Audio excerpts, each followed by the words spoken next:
Hi, I'm Ashley Lauren Spencer. I am an autistic e-commerce entrepreneur. I have two stores. One is the Autistic Innovator, which is an online store for autistic people, and also the namesake of my business and this channel. My other store is I Love Plushies, and that is a all plushie store for plushie lovers.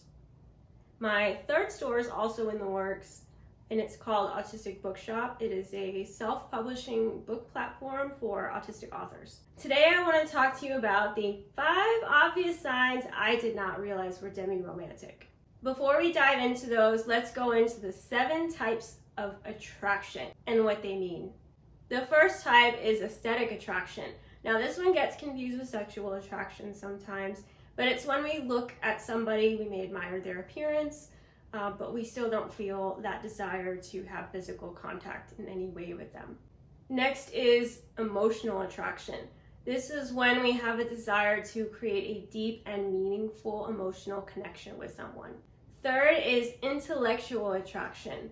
When someone has interests in common with you, you may feel a desire to engage in those interests together or have more in-depth discussions with them. You could admire their intelligence and feel a kinship to them because of it. Fourth, we have sexual attraction. Now we all know about this one. Sexual attraction, or so I'm told, is when you look at somebody and you have a desire to engage in sexual activities with this person. Platonic attraction may be when we have a deep connection with our best friend, but we don't feel a romantic or sexual attraction to them. Sensual attraction is when we feel a desire to show physical affection to somebody. So this could be holding hands, putting your arm around them, cuddling up together, giving them hugs. Last on this list, and the subject of this video, is romantic attraction.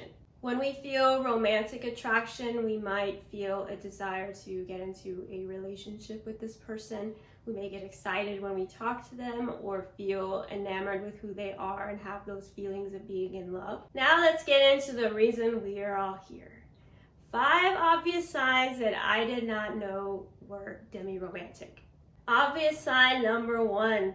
I've only had romantic attraction to 3 people in my entire life. When I started to learn about all the different types of attraction that we just went over, that's when I started to figure out, okay, I've really have only felt this for very few people.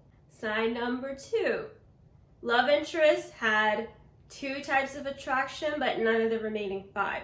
As an example, one woman, I felt a deep emotional connection with her, which built into romantic attraction, but I had no desire for any physical contact, not even sensual.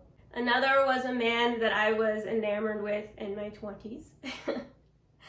I felt a very strong intellectual attraction to this person, but when it came down to it, the physical affection and sensual and all that was just, it felt really awkward to me. But that may be more because of my asexuality. Obvious sign number 3. Yeah, that's 3. I experienced intellectual attraction to some people, but not romantic.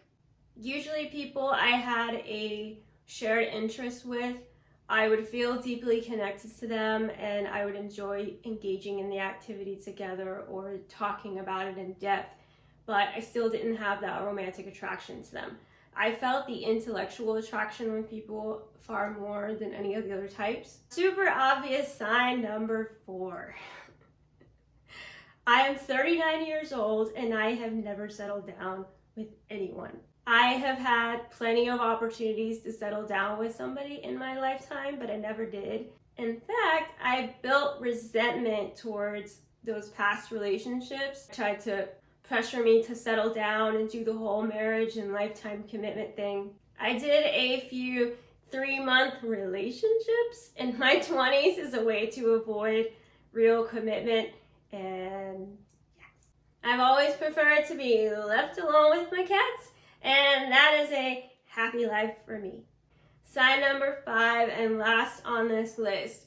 I only developed a romantic attraction to someone after months of building either an intellectual attraction or emotional attraction. That intellectual attraction for me has always involved shared interests. So if it's something that we're both interested in with the same intensity and we engage in that activity a lot together, that would lead to me eventually feeling those romantic connections with someone. Which this could be why I've only felt romantic attraction for 3 people in my entire life. All right, well that concludes this list of the 5 obvious signs I did not know were demi-romantic. Let me know in the comments if you relate to any of these or you learned something new about yourself. Exploring the aromantic spectrum and the asexual spectrum is a lovely journey towards helping you find yourself and who you really are. Until next time, I will see you later.